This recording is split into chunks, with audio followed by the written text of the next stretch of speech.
욥기 38장 1절부터 18절 한 절씩 교독하도록 하겠습니다. 그때 여호와께서 폭풍우 가운데서 욥에게 말씀하여 이르시되 너는 대장부처럼 허리를 묶고 내가 네게 묻는 것을 대답할지니라.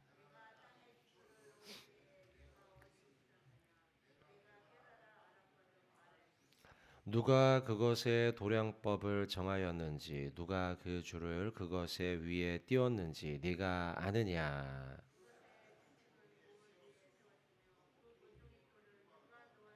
그때의 새벽 별들이 기뻐 노래하며 하나님의 아들들이 다 기뻐 소리를 질렀느니라.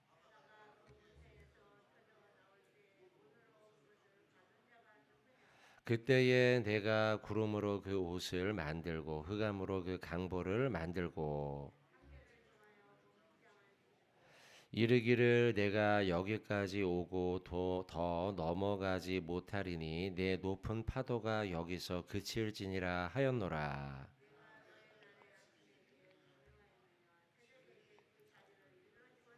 그것으로 땅 끝을 붙잡고 악한 자들을 그 땅에서 떨쳐버린 일이 있었느냐?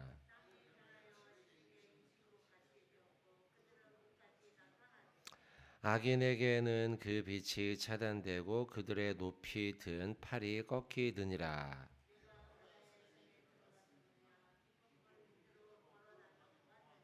사망의 문이 내게 나타났느냐? 사망의 그늘진 문을 내가 보았느냐? 땅의 너비를 내가 측량할 수 있느냐? 내가 그 모든 것들을 다 알거든 말할지니라. 아멘.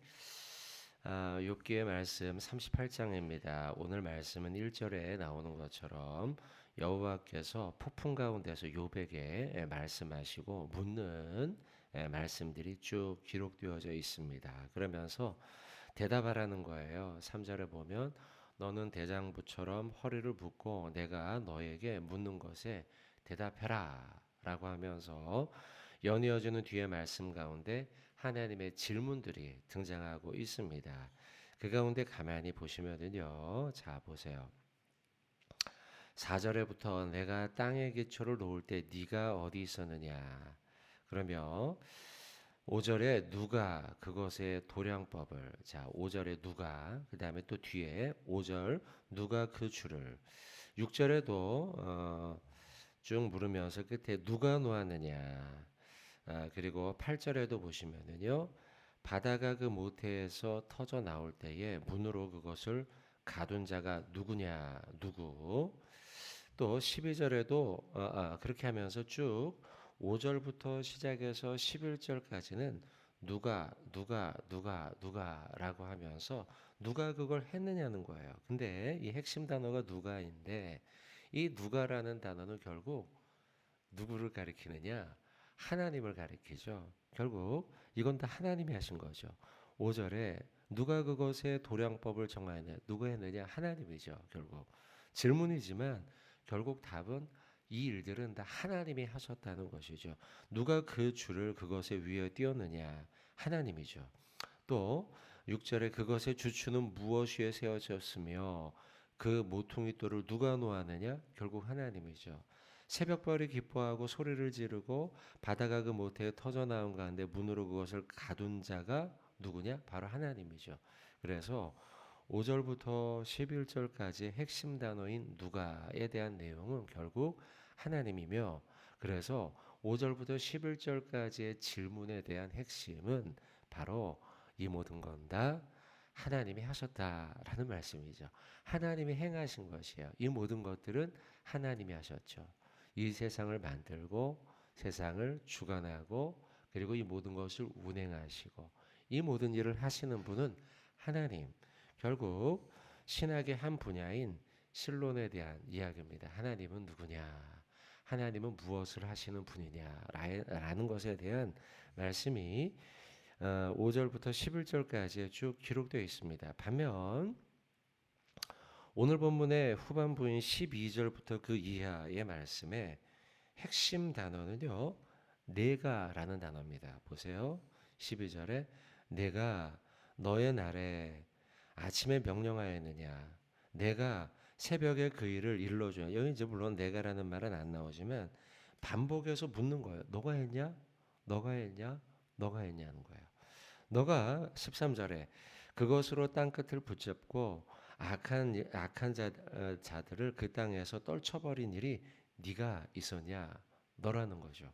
또 14절에 내가 땅이 변하여 진흙에 인친 것이 되었고 그들은 옷같이 나타나되 그것들을 네가 한 일이 있느냐. 16절에도 보시면요. 내가 바다의 샘에 들어가 본 적이 있느냐. 깊은 물 밑으로 걸어 다녀 보는 적이 있느냐.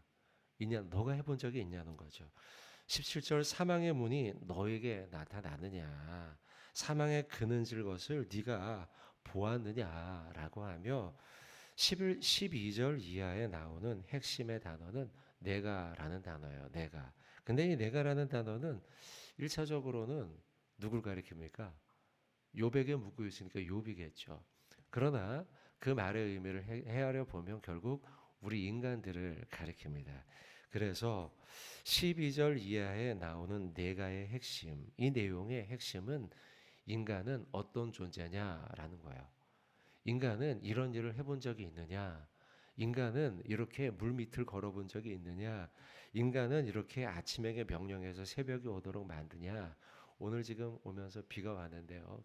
자, 어제부터 비가 오는데 이 비 네가 인간이 욥이 내려본 적이 있느냐라는 질문입니다. 질문. 사람은요, 여러분, 특별히 12절 잠깐 보시면요. 내가 너의 날에 아침에게 명령하였느냐?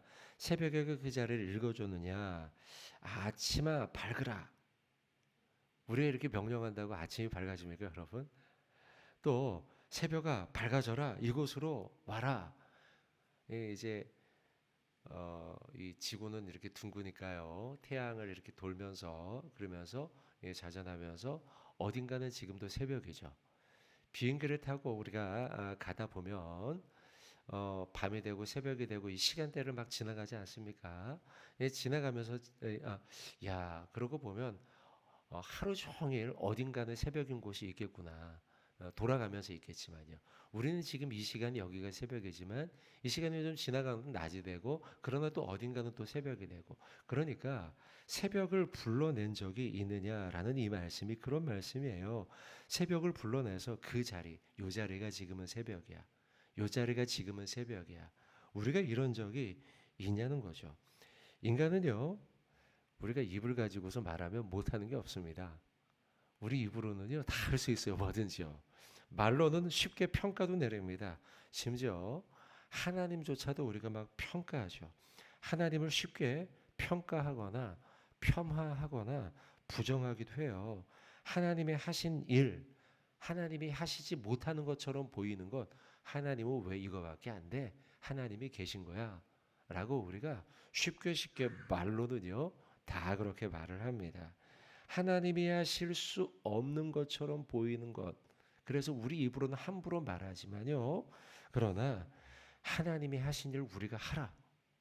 할 수 있느냐는 겁니다. 지금 그 말씀이에요. 아까 12절 우리가 잠깐 봤는데 새벽아 지금 빛이 밝아라. 말은 쉽지만 하나님이 그 하시는 이 날마다 하시는 이 일을 우리는 도대체 흉내조차도 낼 수 없는 미물에 불과하다라는 거예요. 미물에 불과하다. 16절 아까 잠깐 봤는데 16절 한번 더 보십시오. 16절에 네가 바다의 샘에 들어갔었느냐 깊은 물 밑으로 걸어 다녀 보았느냐. 자, 바다의 근원에 내려가 본 적이 있냐라고 하나님이 지금 욥에게 묻고 있어요. 말은 쉽게 하지만 그러나 우리는 하나님의 이 일 흉내조차 낼 수 없는데 너 바다 밑에 근원에 내려가 봐서 걸어본 적이 있느냐는 거예요. 이런 질문은 당시 욥의 시대, 욥은 아브라함 시대로 알려져 있죠. 이 시대에는 도저히 흉내내쳐 낼 수 없는 불가능한 일이죠. 지금은 좀 나아졌습니다. 형편이요. 과학기술이 발달해서요. 헬륨이나 혼합가스 같은 거를 넣어가지고 가스를 주입해서 이걸 도움을 받아가지고 지금은 수백 메타 밑에까지 우리 인간들이 내려갈 수 있다고 합니다. 이제 장비를 갖춰서요. 과학이 많이 발전한 것이죠. 그러나 여러분 지금 바다의 평균 수심이요 3,800m라고 합니다. 3,800m하고 최저 해심을 가지고 있는 태평양 마리아나 해구는요 무려 11,034m입니다. 그러니까 우리가 수백 메타, 제가 알기로는 3, 400m 정도 내려가는 걸로 아는데요. 근데 수만 미터 그 밑에까지 인간이 내려갈 수가 지금도 과학이 발전해도요 도저히 불가능한 일이다라는 거예요. 그래서 과학자들은 인간이 달을 탐사하는 것보다요 심해 탐사가 더 어려운 기술이다 이렇게까지 말을 한다고 합니다. 자, 여러분 지금 16절을 제가 설명을 드리다가 말씀을 드리다가 지금 현재 우리가 말은 쉽죠. 심해 연구 말은 쉬워요. 그러나 실제로 우리의 인간의 한계가 얼마나 참 한심할 정도로 말은 쉽지만 한심할 정도로 우리의 능력이 얼마나 연약한 자인가. 그래서 여러분 지금 12절과 제가 14절 잠깐 말씀을 드리며 이 말씀을 통해 우리가 다시 한번 짚어야 될 건 뭐냐? 우리가 얼마나 인간의 한계가 유한한가. 그리고 하나님의 능력이 얼마나 위대한가라는 거예요. 제가 오늘 9절에 5절부터 11절까지의 말씀 누가라는 말씀을 통해 하나님이 어떤 분이냐라는 것에 대해 보았고 12절 이하에 나오는 내가라는 것을 통해 우리는 어떤 존재인가라는 것에 대한 말씀을 보면서 이 두 가지의 말씀이 우리에게 주는 메시지는 뭐냐? 하나님은 얼마나 위대한 능력인 우리 인간들은 얼마나 한계가 극명한가라는 것을 우리가 살펴봐야겠다는 거예요. 시편 90편 10절의 말씀 차진 않지만 아는 말씀입니다. 제가 읽어볼게요. 우리의 연수가 70이요 강건하면 80이라도 그 연수의 자랑은 수고와 슬픔뿐이요 신속히 가니 우리가 날아가니이다. 우리의 인간이 길게 산다. 지금은 좀 더 길게 살죠. 80, 90 이렇게 사니까요. 많이 사시는 분은 100세까지도 사십니다. 그러나 그런 연수의 자랑은 언젠간 끝난다는 거예요. 그 연수의 자랑은 수고와 슬픔뿐이라는 자랑한다 할지라도 되돌아보면 우리의 인생은 다 수고와 슬픔으로 얼룩져 있죠. 그러니 우리 인간의 능력, 그래 우리는 이제 바다 밑으로 핵잠수함 타고서 몇천 킬로를 내려가. 그래 본들 하나님의 능력 가운데 우리가 비교해 본다면 우리가 과연 새벽아 떠라 빛아 밝아라 우리가 그럴 수 있냐는 거예요. 그러지 못한다는 거죠. 야고보서 4장 14절 요건 한번 찾아보죠. 야고보서 4장 14절입니다.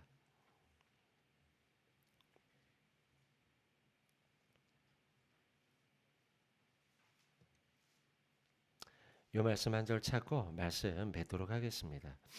야고보서 4장 14절 야고보서 4장 14절 같이 한번 읽도록 하겠습니다. 내일 일을 너희가 알지 못하는도다. 너희 생명이 무엇이냐? 너희는 잠깐 보이다가 없어지는 안개니라. 아멘. 내일 일을 너희가 알지 못한다. 너희 생명이 무엇이냐? 너희는 잠깐 보이다가 없어지는 뭐라고 합니까? 안개와 같다. 우리의 인간이 이와 같이 잠깐이라는 거예요. 70, 80, 90, 100세까지 산다 할지라도 영원한 시간의 그 기간 속에서 우리의 인생은 안개가 어때요? 아침에 잠깐 잘 안 보이네 이랬다가도요 조금 1시간, 2시간, 3시간 해가 빛이 밝아오면 안개는 사라져 버리고 마는 거예요. 심지어 안개가 하루 종일 끼어도요 내일 되면 어때요? 없어져 버리는 게 안개죠. 우리의 인간의 유한함에 대해서 말씀하고 있는 거예요. 너희의 생명이 뭐냐? 인생이 뭐냐? 우리 인생은 잠깐 보이다 없어지는 안개와 같다는 거예요. 여러분 그러니 우리는 우리의 능력에 대해서 자화자찬하며 살 것이 아니라 언제나 겸손한 마음으로 하나님의 능력을 찬양하는 삶을 살아가야겠다. 자, 이제 욥기가 여러분들 이제 얼마 안 남았습니다. 그리고 이제 욥기가 끝나가면 이제 연말에는 좀 잠깐 서신서의 말씀을 보며 한 해를 마감하게 될 텐데요. 욥기의 말씀을 보면서 우리의 소회가 있죠. 소회. 욥기 위대하게 욥 위대하게 살았죠. 그러면서 또 언젠가는 그의 삶 가운데 큰 고난과 환란이 찾아오죠. 그리고 그것이 막 너무 중요해서 지금 욥기 초반 조금 지나고 난 뒤로부터는 계속해서 욥의 한탄, 한숨, 슬픔, 또 친구들이 욥을 정죄하는 이야기. 물론 이제 마지막은 좋게 결론이 납니다만, 그러나 이 이야기들이 우리의 마치 인생을 보여주는 것 같아요. 좋은 때도 있고 슬픈 때도 있고, 인생은 언젠간 그러나 끝이 있다는 것이죠. 한 해가 마감이 되고 있습니다, 여러분. 한 해가 마감되면 욥기도 이제 마무리되어 가고 있는데요. 근데 우리가 어떻게 이 한 해를 마감해야 할까? 나의 연약함을 인정하는 겸손함으로, 또 하나님의 위대하심을, 빛을 밝히시고 새벽이 있는 자리를 정하시고 바다를 정하시고, 그리고 이 모든 것들을 주관하시고 운행하시는 하나님의 전능하심을 바라보며 오늘 하루를 보내며 한 해를 마감하는 복된 인생을 살아가는 저와 여러분 되시길 주님의 이름으로 축원을 드립니다. 아멘. 기도하겠습니다.